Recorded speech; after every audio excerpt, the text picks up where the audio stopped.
So, fun fact about today, it was laundry day, and I did all my laundry, and I guess my dryer is breaking because these pants are still pretty wet, the ones that I'm wearing now, and they're the driest ones of all of my pants.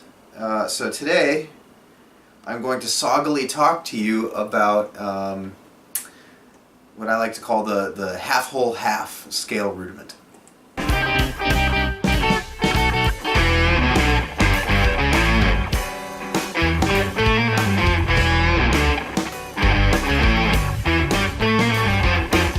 So if you'll remember from my previous video on the three basic rudiments, we've got rudiment A, which is 2 whole steps, rudiment B, which is a half step and then a whole step, and rudiment C, which is a whole step and then a half step. And those all fit into the universal scale, which is a pattern of 7 rudiments that repeat infinitely to always give you the natural scale.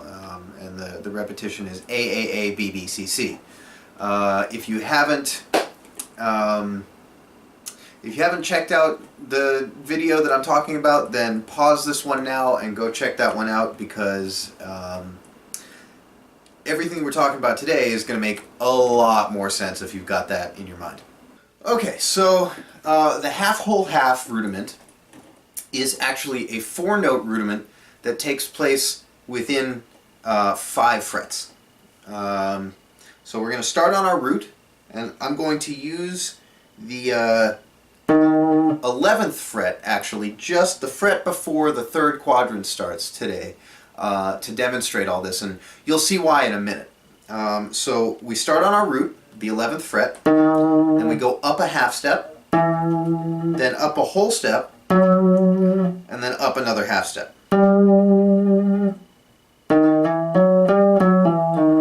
And the way that I most commonly find myself playing this is actually with my first finger on the root and then sliding up and basically playing the C rudiment after that. It's kind of like a combination of the B and C rudiments together.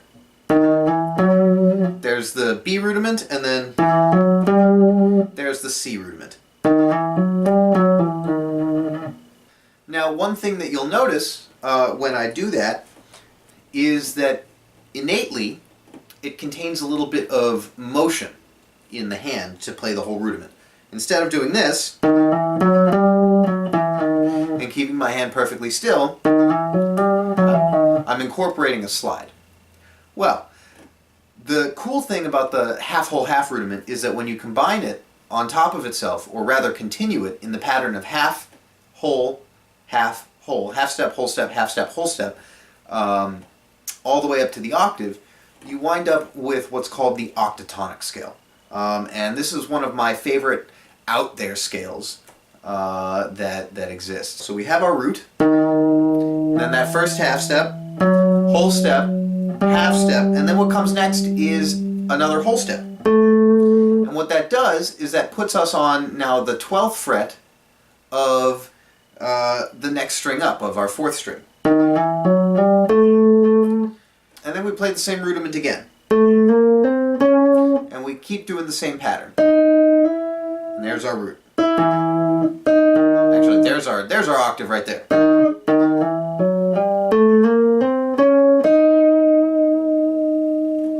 Now keep in mind, the octatonic scale is, if we think about the basis of that word, if you remember from your pentatonic scale, penta meaning 5 and tonic meaning tone, octatonic, much like an octopus, is an 8-tone scale.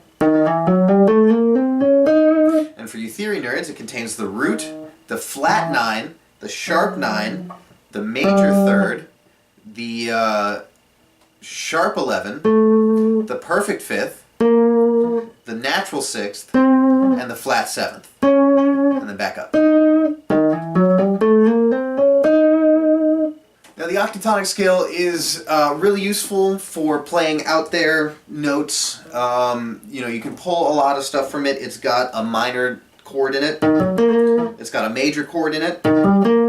It's got multiple major chords in it. You can pull all sorts of stuff out of it. It usually works, or it has been traditionally used over dominant chords and diminished chords in jazz and more contemporary classical setting. Although if you just want to, you know, I tend to use it as like, oh, I want an out there sound. You know, I tend to think of scale shapes more as, when I'm soloing, more as colors than, you know, than data, which they so easily can be. And so the octatonic scale for me is more of just a different color. You know, if we got something like this.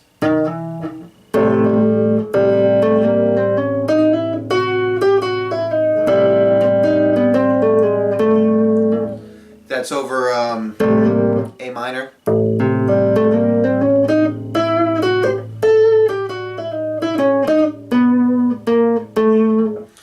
Kind of messing it up, but whatever.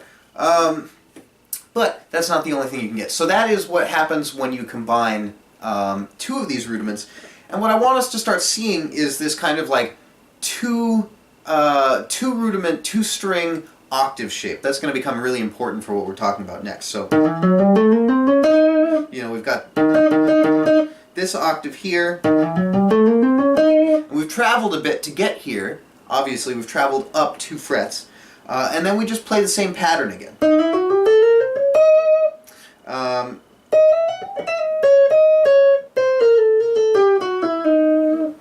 And so I want us to start seeing these like 1 octave shapes built out of these 2 rudiments, right? And I want us to do that because now we're going to start bringing the basic rudiments in, and we're going to start mixing the half-whole-half rudiments with the basic rudiments to get some really interesting approaches to jazz scales and hybrid scales, and again, different colors. Now I just want to make a disclaimer right now. I'm talking about some weird scale stuff. That might not be your cup of tea. I appreciate that. I like scales. The what is not important at the end of the day. What scale you use, what time signature you use, what out there convoluted way of coming up with harmony you use, that's not important. The thing that's important is the how that you use it. Being simple and diatonic and doing easy things is totally cool and totally legitimate and just as good if the way that you use it sounds cool and can be justified and isn't cliche and it's being used in a creative way.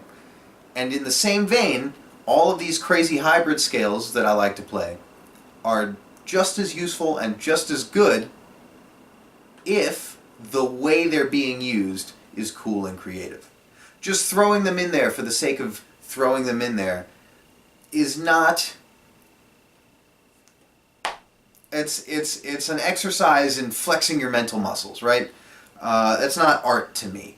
It's not making music that's making an exercise. But, you know, a well-placed octatonic scale in a solo, or like a lick out of an octatonic scale in a solo, leading back from you know, the dominant to the root note chord, can be really cool. It's more what's to do the how with, if that makes sense.